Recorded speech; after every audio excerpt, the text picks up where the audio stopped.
Iran നടത്തിയ ആക്രമണങ്ങളുടെയൊക്കെ പശ്ചാത്തലത്തിൽ Israel പ്രധാനമന്ത്രി ബെഞ്ചമിൻ നെതന്യാഹു വികാരനിർഭരമായ ഒരു പ്രസംഗം നടത്തി കേട്ടല്ലോ സ്വന്തം ജനതയോട്. അതിന് നെതന്യാഹു ഇസ്രായേലിലുണ്ടോ?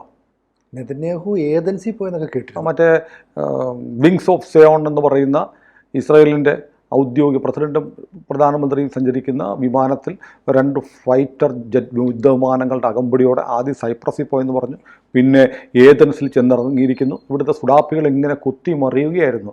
യുദ്ധം തുടങ്ങിയപ്പോൾ നെതന്യാഹു പേടിച്ചോടി, നിങ്ങളുടെ സിംഹം ഇപ്പോൾ എവിടെയുണ്ട് എന്നൊക്കെ ചോദിച്ച് സോഷ്യൽ മീഡിയയിൽ മുഴുവൻ പോസ്റ്റായിരുന്നു.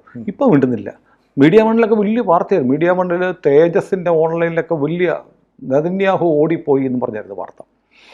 നെതന്യാഹു ഒന്നും ഓടിപ്പോയിട്ടില്ല. നെതന്യാഹു അവിടെ തന്നെയുണ്ട്. നെതന്യാഹു ജൂൺ 13 ഇസ്രായേൽ ഇറാനെതിരെ ആക്രമണം നടത്തിയത്.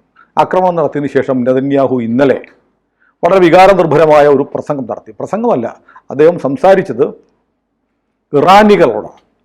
ഇറാനിലെ ജനങ്ങളോട് നെതന്യാഹുവിൻ്റെ ഒരു പ്രസംഗം നടത്തിയത് നമ്മുടെ നാട്ടിലെ ഒരു മാധ്യമവും റിപ്പോർട്ട് ചെയ്തിട്ടില്ല. കാരണം ഇവിടെ മുഴുവൻ മുസ്ലിം വോട്ടുകൾ വേണം. പ്രത്യേകിച്ച് നിലമ്പൂർ ഇലക്ഷൻ കൂടെ നടക്കുന്നതുകൊണ്ട് മുസ്ലിം വോട്ടുകൾ സംഘടിതമായി തിരിഞ്ഞു പോകരുത്. അതിന് കൊടുക്കേണ്ടവർക്ക് വാങ്ങിച്ചു കൊടുക്കുക എന്നുള്ള ഒരു നയമുണ്ടല്ലോ.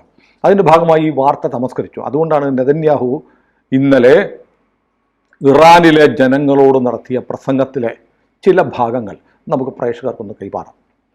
അപ്പോൾ പ്രസംഗം തുടങ്ങുന്നത് ഇങ്ങനെയാണ്: ഇറാനിലെ പ്രിയപ്പെട്ട ജനങ്ങളെ, നിങ്ങളെ അടിച്ചമർത്തിക്കൊണ്ടിരിക്കുന്ന സർക്കാരിനെതിരെ നിങ്ങൾ ഉണരുക. ഇത് പറയുമ്പോൾ സിനു കണ്ടു കാണും, വല്ലാതെ പ്രചാരത്തിൽ വന്ന വീഡിയോ ഉണ്ട്. അതായത് ഇസ്രായേൽ ഇറാനെ ആക്രമിച്ചു എന്നറിയുമ്പോൾ അണ്ടർഗ്രൗണ്ട് ടണലുകളിൽ തെരുവുകളിലൊക്കെ ഒരു കൂട്ടം ജനങ്ങൾ ഭയങ്കരമായി പാട്ടുപാടി ആഹ്ലാദ നൃത്തം ചെയ്യുന്നു ഇറാനിൽ. എന്നിട്ട് ഇറാനിലുള്ള ഇറാന് പുറത്തുള്ള ഇറാനികൾ വലിയ ജാഥ നടന്നു, താങ്ക് യു ഇസ്രായേൽ എന്ന് പറഞ്ഞിട്ട്. കാരണം അവിടെ ജനങ്ങളെ അടിച്ചമർത്തി അതിഭീകരമായ വാഴ്ച നടത്തുകയാണ്. 1979 പഹ്ലവി ഷായുടെ സർക്കാരിനെ അട്ടിമറിച്ച് കമ്മ്യൂണിസ്റ്റുകളെ കൂട്ടുപിടിച്ച് ഇസ്ലാമിക ശക്തികൾ ഭരണം പിടിച്ചു. ഷായെ പുറത്താക്കി, ഷാ സർക്കാരിനെ പുറത്താക്കി. ഷായുടെ കാലത്ത് 79 മുമ്പുള്ള ഇറാനിയൻ സിനിമ കാണണം. 79 മുമ്പുള്ള ഇറാനിൽ നിന്നുള്ള വീഡിയോകളൊക്കെ യൂട്യൂബിൽ ലഭ്യമാണ്. അവിടെ ഒരു യൂറോപ്യൻ രാജ്യത്തെ പോലെ ജനങ്ങൾ സന്തോഷത്തോടെ സർവ്വ സ്വാതന്ത്ര്യവും അനുഭവിച്ച് നടന്നൊരു ജനതയായിരുന്നു. കാരണം ബ്രിട്ടീഷുകാരുടെ കാലം മുതൽ ബ്രിട്ടനുമായി നല്ല ബന്ധമുണ്ടായിരുന്നു. ബ്രിട്ടീഷ് മോഡൽ ഭരണം നടപ്പാക്കിക്കൊണ്ടിരുന്ന ആളായിരുന്നു ഷാ ഭരണകൂടം. യൂറോപ്യൻ കൾച്ചറായിരുന്നു.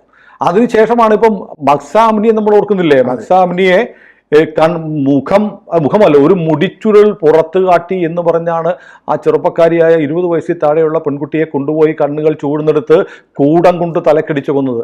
ഈ കഴിഞ്ഞ ഒരു വർഷം മാത്രം 17 സ്ത്രീകളെയാണ് ഇറാനിൽ തൂക്കിലേറ്റിയത്. മതനിയമം ലംഘിച്ചു. മുടി പുറത്ത് കണ്ടാൽ, ആധുനിക വസ്ത്രം ധരിച്ചാൽ തൂക്കിക്കൊല്ലുന്ന രാജ്യമാണ്, വെടിവെച്ച് കൊല്ലുന്ന രാജ്യമാണ്, ചുറ്റികയ്ക്ക് തലക്കടിച്ചു കൊല്ലുന്ന രാജ്യമാണ് ഇറാൻ. ആ ഇറാനിലെ ജനങ്ങളോട് നെതന്യാഹു പറയുകയാണ്, നിങ്ങളെ അടിച്ചമർത്തുന്ന സർക്കാരിനെതിരെ നിങ്ങൾ ഉണരുക. ഞങ്ങളുടെ ഈ യുദ്ധം ഇറാൻ ജനതയ്ക്കെതിരല്ല, കൊലയാളി മതഭരണകൂടത്തിനെതിരാണ്, ദുഷ്ടശക്തിയുടെ ഭരണത്തിനെതിരാണ്.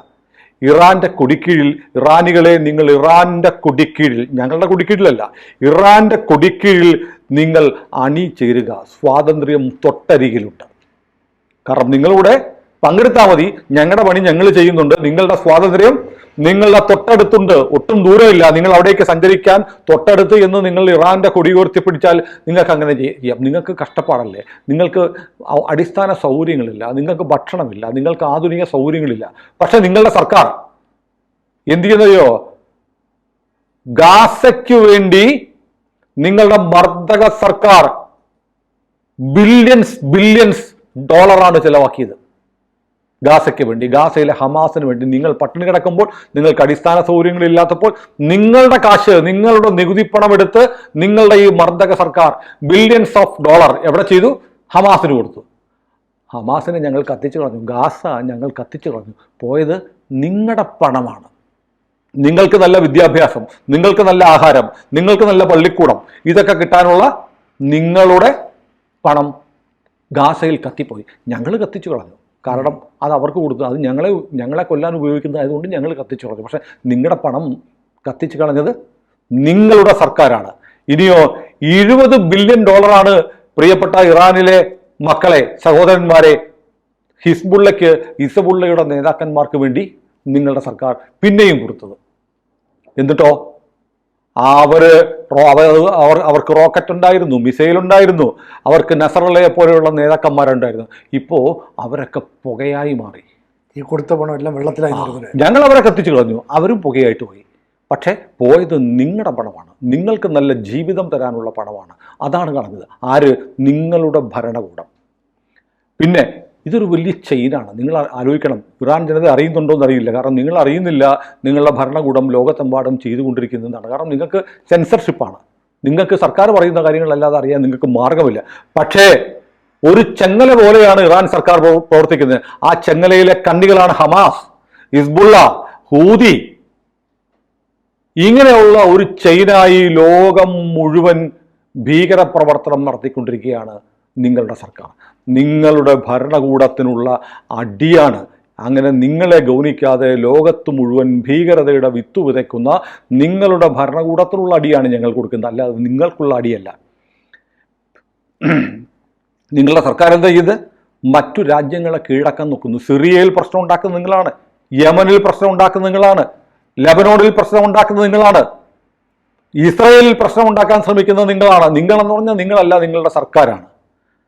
പക്ഷേ ഈ മിഡിൽ ഈസ്റ്റിലാകെ മതഭീകരത നടപ്പാക്കാൻ ശ്രമിക്കുന്നു നിങ്ങളുടെ സർക്കാർ. സൗദി അറേബ്യയിലേക്ക് വരെ മിസൈലുകൾ അയക്കുന്നു. അപ്പോൾ നിങ്ങളുടെ സർക്കാർ സ്വന്തം മതത്തിൻ്റെ ഭീകര ഭരണകൂടത്തിൻ്റെ കരങ്ങൾ ഈ മധ്യേഷ്യ മുഴുവൻ വ്യാപിപ്പിക്കുകയാണ്. നിങ്ങളോ പട്ടിണി കിടക്കുന്നു, നിങ്ങളോ വിദ്യാഭ്യാസമില്ലെന്ന്, നിങ്ങളോ ആരോഗ്യ പരിരക്ഷയില്ലാത്ത ജനങ്ങളായി മാറുന്നു. അങ്ങനെ നിങ്ങളുടെ ഭരണകൂടം നടപ്പാക്കുന്നത് മൃഗീയതയാണ്. വർഗീയ ഭരണകൂടം, മതഭരണകൂടം മൃഗീയമായി ലോകത്തിന് മുന്നിൽ അവരുടെ മൃഗീയത കാണിച്ചു കൊണ്ടിരിക്കുകയാണ്. അതുകൊണ്ട് ഞങ്ങൾ നടത്തുന്നത് ആയുധം കൊണ്ടുള്ള യുദ്ധം മാത്രമല്ല, ഇതൊരു സാംസ്കാരിക യുദ്ധം കൂടിയാണ്. ഇപ്പോൾ കേരളത്തിലെ സാംസ്കാരിക നായകർ പറയുന്നത് എന്താ? ഇസ്രായേൽ തമ്മാടി രാഷ്ട്രമാണ്, ഇറാൻ പാവങ്ങളാണ് എന്തൊക്കെ പറയുകയാണ്. പക്ഷെ ഇത്ര കൊടിയ മതഭീകരത, പെൺകുട്ടികളുടെ ഒരു മുടിച്ചുരുൾ പുറത്ത് കാണിച്ചാൽ പോലും അവരുടെ കണ്ണു ചൂഴ്ന്നെടുക്കുകയും കൂടം കൊണ്ട് തലക്കടിച്ചു കൊല്ലുകയും ചെയ്യുന്ന ഇറാനിലെ ഈ ക്രൂരതയെ നമ്മുടെ നാട്ടിലെ ഒരു സാംസ്കാരിക പ്രവർത്തകനും ഒരു പിണറായി വിജയനും അപലപിച്ചിട്ടില്ല. പക്ഷേ ഈ അങ്ങനെയുള്ള ഒരു ഭരണകൂടത്തെ അടിക്കുമ്പോൾ, ഇസ്രായേൽ അടിക്കുമ്പോൾ അത് സാംസ്കാരിക വിരുദ്ധമായ കാര്യമാണെന്ന് നമ്മുടെ കേരളത്തിൽ പോലും പറയുന്നുണ്ട്. ഇറാനികളോട് നെതന്യാഹു അതാണ് പറഞ്ഞത്. എന്നിട്ട് അവസാനം നെതന്യാഹു പറയാണ്, നെതന്യാഹു ഇവരുടെ പ്രിയപ്പെട്ട മുദ്രാവാക്യം, ഇറാൻ ജനത നെഞ്ചേറ്റിയ ഒരു മുദ്രാവാക്യമാണ്, വുമൺ ലൈഫ് ഫ്രീഡം. സ്ത്രീ, സ്വാതന്ത്ര്യം, ജീവിതം. സ്ത്രീ, ജീവിതം, സ്വാതന്ത്ര്യം. ഇതാണ് ഞങ്ങൾക്ക് വേണ്ടി. ഞങ്ങൾക്ക് സ്ത്രീകൾക്ക് സ്വാതന്ത്ര്യം വേണം, ഞങ്ങൾക്ക് ജീവിതം വേണം, ഞങ്ങൾക്ക് സ്വാതന്ത്ര്യം വേണം. അവിടെ ഇറാനെ പിടിച്ചുലയ്ച്ചുകൊണ്ടിരിക്കുന്ന മുദ്രാവാക്യമാണ് വുമൺ ലൈഫ് ഫ്രീഡം. മക്സാമിനി അറിയില്ലേ? മക്സാമിനി അറിയാം. ആ പെൺകുട്ടിയുടെ പേരൂടെ പറഞ്ഞിട്ട് നെതന്യാഹു പറയുകയാണ്, നമുക്ക് വേണ്ടത്, നമുക്ക് ഇസ്രയേലികൾക്കും ഇറാനികൾക്കും പരസ്പരം സമാധാനത്തിൽ കഴിയാം. നിങ്ങളെ അടിച്ചമർത്തുകയും ഞങ്ങളെ ഭീഷണിപ്പെടുത്തുകയും ചെയ്യുന്ന ഭരണകൂട ഭീകരതയെ തോൽപ്പിക്കണം. ഞങ്ങളെ ഭീഷണിപ്പെടുത്തുകയാണ് ഇവർ. ഞങ്ങളെ അണുബോംബ് ഉണ്ടാക്കി ഞങ്ങളെ നശിപ്പിക്കുമെന്ന് പറയുന്നു, ജൂതന്മാരെ തുടച്ചു നിൽക്കുന്നു പറയും, ഞങ്ങളെ ഭീഷണിപ്പെടുത്തുകയാണ്. അതേസമയം സ്വന്തം ജനങ്ങളെ അടിച്ചമർത്തുകയാണ്, കൊല്ലുകയാണ്.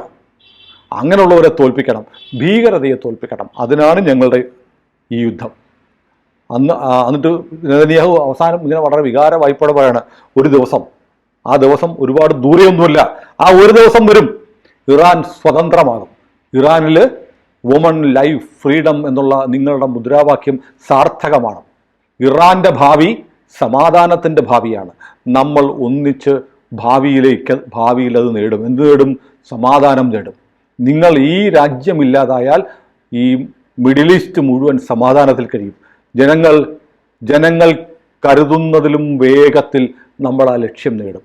മിഡിൽ ഈസ്റ്റിനെ സമൃദ്ധി, പുരോഗതി, സമാധാനത്തിൻ്റെ പ്രകാശം, ഇതെല്ലാമുള്ള സമാധാനത്തിൻ്റെ പ്രകാശ ഗോപുരമാക്കും എന്ന് പറഞ്ഞാണ് നെതന്യാഹു ഈ പ്രസംഗം അവസാനിപ്പിക്കുന്നത്. അപ്പോൾ അത് കേൾക്കുമ്പോൾ, ആ പ്രസംഗം കേട്ടല്ലോ, പറയുന്നത് എന്താണ്? മിഡിൽ ഈസ്റ്റിനെ സമൃദ്ധിയുടെയും പുരോഗതിയുടെയും സമാധാനത്തിൻ്റെ പ്രകാശ ഗോപുരമാക്കും. ഒരു ദിവസം ഇറാൻ സ്വതന്ത്രമാകും. വുമൺ, ലൈഫ്, ഫ്രീഡം, ഇത് മൂന്നും നിങ്ങൾ ആഗ്രഹിക്കുന്ന പോലെ ആ സ്വാതന്ത്ര്യങ്ങൾ നിങ്ങൾക്ക് കിട്ടും എന്ന് പറയുന്നതിൽ നിന്ന് വ്യക്തമാകുന്ന ഒരു കാര്യമുണ്ട്. അതായത് ഇസ്രായേലിൻ്റെ ലക്ഷ്യം കേവലം ഇവരുടെ ആണവ കേന്ദ്രങ്ങൾ തകർക്കുക മാത്രമല്ല, പിന്നെയോ ഇറാനിൽ ഒരു ഭരണമാറ്റം വേണം. ഇറാനിൽ അതാണ് ലക്ഷ്യം എന്ന് വളരെ കൃത്യമായി വ്യാഖ്യാനിക്കുന്ന, വിളിച്ചു പറയുന്ന ഒരു പ്രസംഗമാണ് നെതന്യാഹു ഇന്നലെ നടത്തിയത്. ആ പ്രസംഗത്തെക്കുറിച്ച് ചിലരൊക്കെ പറയുന്ന പാശ്ചാത്യ മാധ്യമങ്ങൾ, നമ്മുടെ മാധ്യമത്തിലൊന്നും വാർത്ത വരത്തില്ലല്ലോ, അവിടെ ഇപ്പോഴും ഹൈഫ തുറമുഖം, ഇസ്രയേലിൻ്റെ ഹൈഫ തുറമുഖം ആക്രമിച്ചു, ഇപ്പോൾ മിനിഞ്ഞാന്ന് നടന്നതാണ്, ഒരു മിസൈൽ വന്നു വീണു. അതിൻ്റെ ഫോട്ടോ ഇപ്പോൾ കാണിച്ചിട്ടുണ്ട്. ഇപ്പം നമ്മളിപ്പോൾ കാണുന്ന ചാനൽ ഏതാണ്? റിപ്പോർട്ടർ ചാനലിൽ ഇപ്പോൾ എത്ര മണിയാണ്? 12 മണിക്ക് കാണിക്കുന്നത് ഹൈഫ തുറമുഖം, ഇസ്രയേലിൻ്റെ ഹൈഫ തുറമുഖം ഇറാൻ ആക്രമിച്ചു 3 ദിവസം മുമ്പ് നടന്നു. രണ്ടാമതൊരു ആക്രമണം നടന്നു എന്ന് പറഞ്ഞിട്ടാണ്. അവിടെ ഇപ്പോൾ അദാനി പോർട്ട് ഹൈഫ തുറമുഖത്തിന്റെ ചിത്രം ഇട്ടിട്ടുണ്ട്. ഇപ്പൊ നമുക്ക് കാണിക്കാം പ്രേക്ഷകരെ. ഒരു പുണ്ണാക്ക് ഇവിടെ സംഭവിച്ചിട്ടില്ല. കാരണം എന്താ അറിയോ? ആ ഹൈഫ തുറമുഖം ആക്രമിച്ചു എന്ന് പറയുന്നതിന് പിന്നിൽ ദുരുദ്ദേശമുണ്ട്. ആ തുറമുഖം, ഇസ്രയേലിലെ ഹൈഫ തുറമുഖം നടത്തുന്നത് ഇന്ത്യയാണ്, അദാനിയാണ്.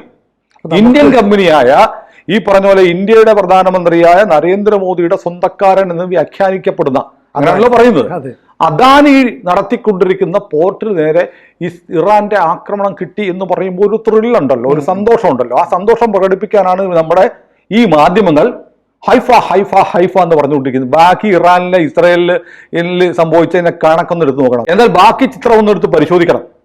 നിരന്തരം നടക്കുന്ന ആക്രമണത്തിൽ ഇറാൻ തവിട് പൊടിയായി കിടക്കുകയാണ്. ഇറാനിലെ എല്ലാ എണ്ണപ്പാടങ്ങളും നശിച്ചു, എല്ലാ പ്രധാനപ്പെട്ട ആണവ കേന്ദ്രങ്ങളും തകർന്നു.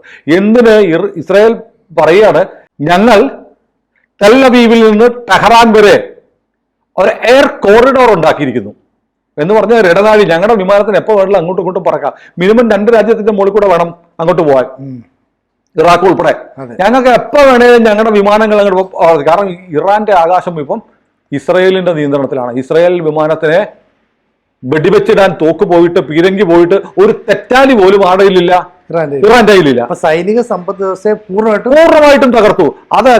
അതൊക്കെ മറച്ചു വെച്ചിട്ടാണ് ഇപ്പൊ നടക്കുന്ന പ്രചാരണം. ഏതായാലും ഇപ്പൊ നടക്കുന്ന നെതന്യാഹു ഇപ്പൊ നടപ്പാക്കിക്കൊണ്ടിരിക്കുന്ന ഓപ്പറേഷൻ റൈസിംഗ് ലയൺ എന്ന് പറയുന്നത് ജൂൺ 13 ആരംഭിച്ചതല്ല എന്നാണ് വിദേശ മാധ്യമങ്ങൾ പറയുന്നത്. ഇസ്രായേലിൽ 1977 മുതൽ 83 വരെ പ്രധാനമന്ത്രിയായിരുന്ന മെനേഷാം ബെഗിൻ എന്ന് പറഞ്ഞ പ്രധാനമന്ത്രിക്ക്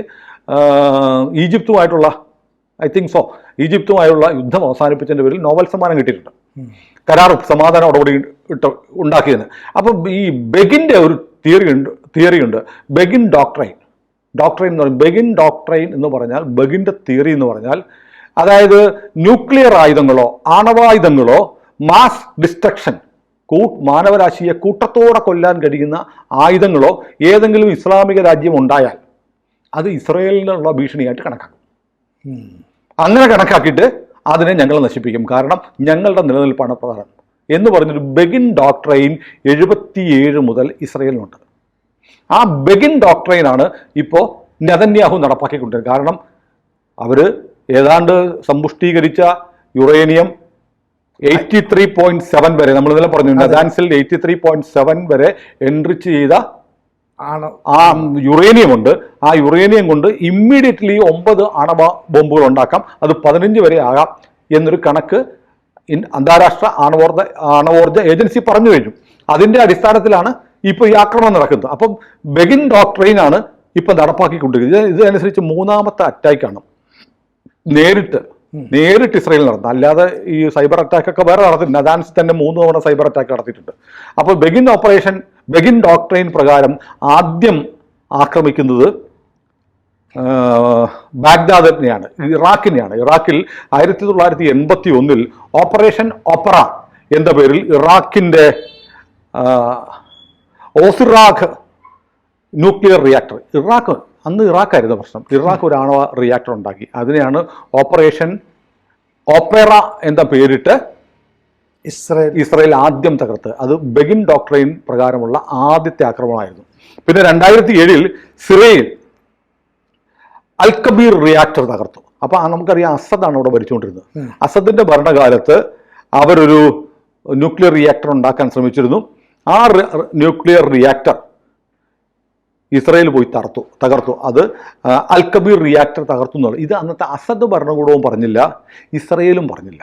പക്ഷെ 2018 മൊസാദിന്റെ ഡോക്യുമെന്റുകൾ പുറത്തു വന്നപ്പോഴാണ് അറിയുന്നത് ഇങ്ങനെ സിറിയ ഒരു ആണവ റിയാക്ടർ ഉണ്ടാക്കാൻ നോക്കിയിരുന്നു, അതിനെ ഇസ്രയേൽ തകർത്തു. അതും ബെഗിൻ ഡോക്ട്രൈൻ്റെ ഭാഗമായാണ്. പിന്നീട് ബെഗിൻ ഡോക്ട്രൈൻ നടപ്പാക്കുന്നത് ഇപ്പോഴാണ് പരസ്യമായി. ബാക്കി രഹസ്യമായി തകർക്കാനുള്ള ഏർപ്പാടൊക്കെ നടന്നിട്ടുണ്ട്.